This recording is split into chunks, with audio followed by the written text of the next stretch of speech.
Oh my goodness. Guys, it happened. Kamala Harris has finally unleashed, unearthed, leaked even her policies on her website. If you've been watching this channel for some time, you would know that we've been very critical of the fact that Kamala Harris hasn't had a single policy on her website for so long. For the past essentially 2 months of her campaign, she hasn't had a single policy here.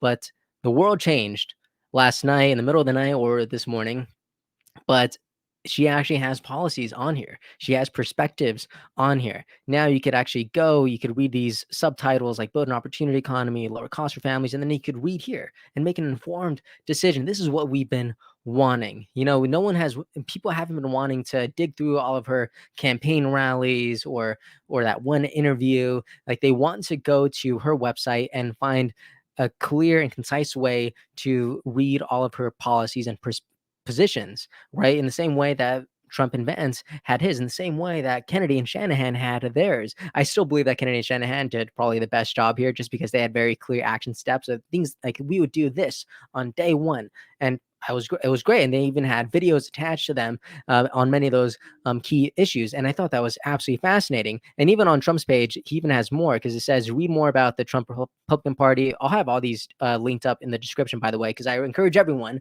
who is a little bit on the fence, even people who are very, very clear on a particular candidate. I still recommend everyone who goes to their website, learn more, make a better decision. So you go here at the bottom, click read more to learn about it, and it'll take you here. It's the 16-page PDF, and it just dives a bit deeper, and I think that's great. And on Kamala Harris's page, she has all of these other little policy issues where she has a couple paragraphs written here, goes a bit deeper, has a little bit more detail, and I think that's absolutely fantastic, especially for people who are trying to make an informed decision. The only gripe that I have here is they always, underneath all of these subtitles, underneath each one, it always has like a short, like one paragraph of Trump's Project 2025 agenda, which again, Trump has um, he had himself has criticized Project 2025. He's claimed he doesn't know anything about it. This person is delusional, has no affiliation with the campaign. But apparently Kamala Harris has been running with this, because I think maybe Project 2025 was just a trigger word for a lot of people. And even a lot of people who watch these videos, they're very scared of Project 2025. But again, I encourage you, don't be. I'd rather you go through Trump's actual policies and positions here. And again, some of these maybe don't sound the best, right? Some people are critiqueful of carry out the largest deportation operation in American history. Some people don't like that word. Some people are very empathetic to the people who have come in this country. Other people actually like that. Other people are like, yes, let's actually do this. There's people who've come illegally. Let's actually get them out. And even Kamala Harris has her own position here on the border. Let me see if I can find it. Yes, right here. Secure our borders and fix our broken immigration system. Right. So they're both talking about these things, and they both have their own valid critiqueful arguments. So I do recommend everyone just to go here, learn more about it, and just again make a more informed decision. And people have been asking me like, well, why is this important? Why is it important that she has all these on her website? And I've said this for a while, but I said it again in a tweet today. Follow me on X, by the way. But I wrote, if you stand for nothing, you fall for anything. And that's been my heavy critique for Kamala, because on her website, she didn't stand for anything for a long time, right? Like, it was just a very fluff piece, like, me, Kamala Harris, right? Let's learn more about her. This is the whole introduction again for Tim Waz as well. And then a store, right? And I don't think that's wrong. Like, you should be selling merch. You need to pay for your campaign. I understand people should be wanting to rep what you're selling, but the fact that there wasn't any clear policy issues, it was concerning to me. But now, again, that all changed. People could come here, learn more about it, and I think that's awesome. Also, I saw Nikki Haley talk about keeping it about policies, and I think she made a great point here, because on Kamala Harris's website, you could see that she's very critiqueful of President Trump, right? They talk about it. And the reason why I don't really get too upset about it is because maybe it's somewhat normal. Candidates kind of compare themselves across other candidates to kind of sell themselves. Now, on President Trump's page, or this 16-page PDF, you actually don't see anything with Kamala's name, but you do see things with Biden's name, right? Like the Biden administration's weak foreign policy has made us a less safe and a laughing stock all over the world. Right. Like these guys are throwing hands at each other, and it looks like it's just the way that the world is right now. Would I rather us have, more meaningful conversations and not attack each other? I do. And Nikki Haley actually said this. I believe this was today. Yes, it was today. And look at what she says, because I think we could all agree on this. Absolutely. You would go on stage. Why do you think the Kamala Harris has a 14-point lead in the gender gap among women? I think it's because Donald Trump and J.D. Vance need to change the way they speak about women. You don't need to call Kamala dumb. She didn't get this far, just by accident. She's here. That's what it is. She's a prosecutor. You don't need to go and talk about intelligence or looks or anything else. Just focus on the policy.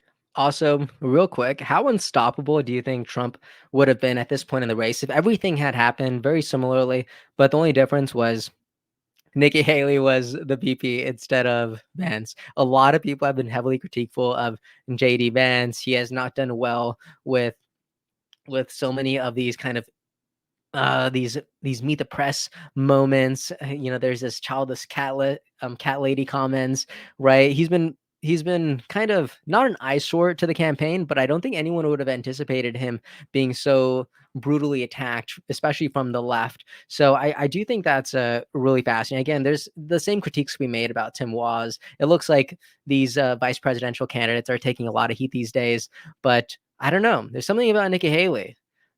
She was always very qualified to me, and I loved her presence. I always thought she was very, very eloquent. But let's keep watching. I'm sorry I interrupted. When you call even a Democrat woman dumb, Republican women get their backs up too. The bottom line is we win on policies. Stick to the policies, leave all the other stuff. That's how he can win. Prediction. There we go. Stick to the policy, leave all the other stuff out. And I have to say, I completely agree. We've been saying this for a while. Like, let's just vote. Let's vote on policy. I think everyone would be happier if they don't vote on the person, but they vote on policy. Could that be, kind of bad? Could that get a little bit murky? The only time that I would say that gets murky is whenever two candidates, or both candidates, or the both majority candidates are actually, they have very similar issues. And now what I would recommend at that point, if they both have two very, very similar positions in terms of a very particular policy, I would say at that point you start looking at value, you start looking at authority, you start looking at accountability. Who could you actually trust whenever things go sideways? That's the only time that I would actually start looking at this warrior mentality here between, like, maybe Trump or Kamala, if they both have a very similar position. And if you actually read some of their policies, you would see that some of these are actually very moderate positions. So I am happy to see, people who are leaders in the GOP party actually say, guys, let's keep it to policies. There's actually this clip with RFK Jr. that I like to play too, because he actually talks about Kamala Harris and her ability to lead and actually handle kind of these unscripted moments as a president. So check this out. But when we ran, three of us, my support went down to double digits or single digits, because people were voting out of fear. They were saying, "Oh, if I vote for Kennedy, then Trump's going to get elected. Or if I vote for Kennedy, Biden's going to get elected. And it's going to be the end of the republic."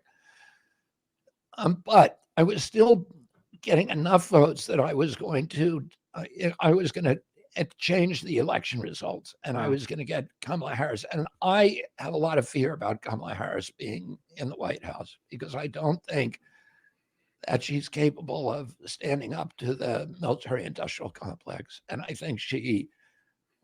I also just don't think we should have a president of the United States that can't do an unscripted interview, Wow. that cannot talk to the press.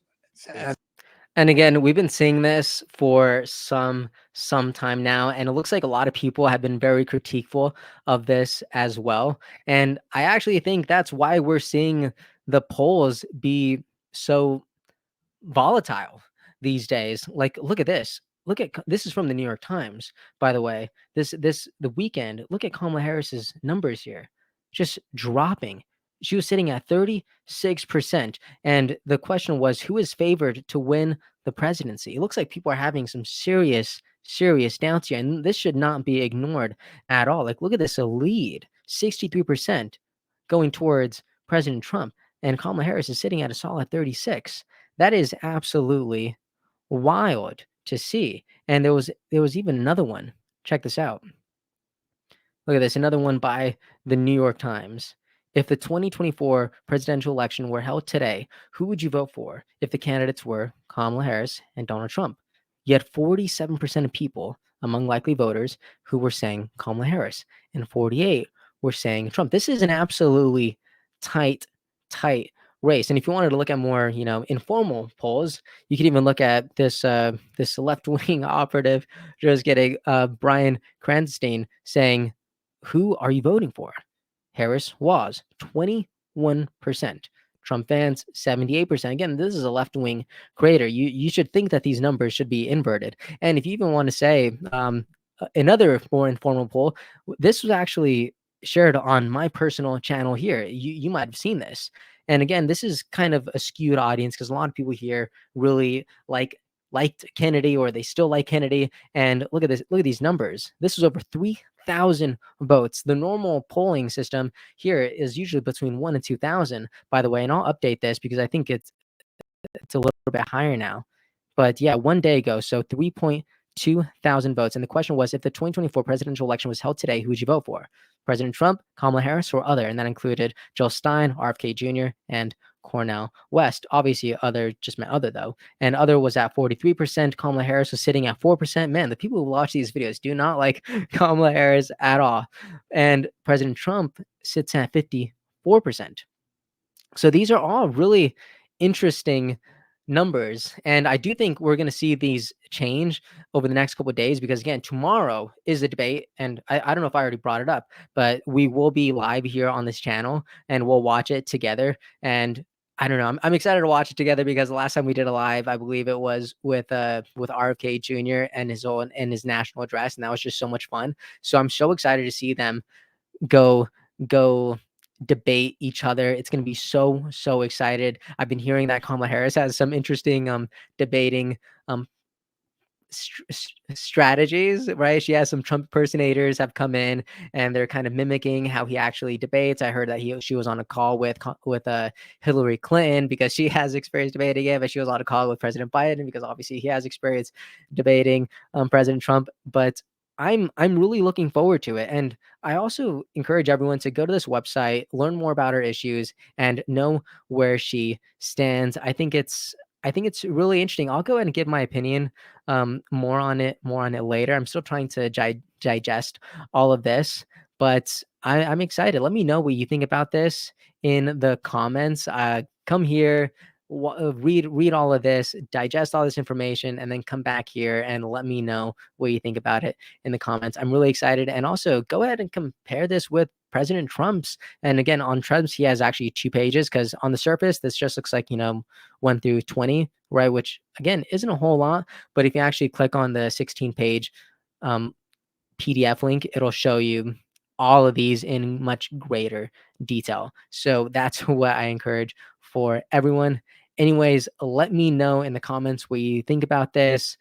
And let's keep things civil, respectful, and I'm so excited to read everyone.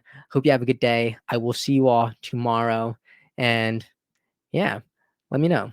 All right. Hey everyone, thank you so much for watching and listening. I appreciate your time so much, and I really hope you enjoyed this episode. If you'd like to support what we're building here, please like and subscribe. It means a lot and it really helps us out. And if you want to see even more content from me, make sure to follow me on Instagram. I'm going to be sharing a lot more on there.